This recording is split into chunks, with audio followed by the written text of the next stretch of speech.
আমার মনের ঘরেতে আমি রেখেছি যারে, দু জাহানের বাদশা নবী কামলিওয়ালা রে, দু জাহানের বাদশা নবী কামলিওয়ালা রে।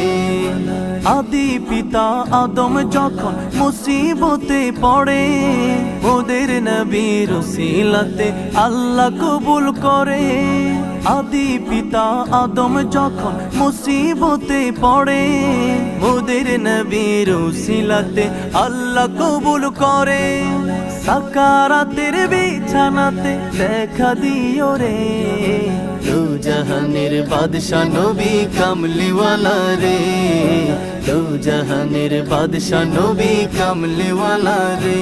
আমার মনের ঘরেতে আমি রেখেছি যারে, দু জাহানের বাদশা নবী কামলিওয়ালা রে,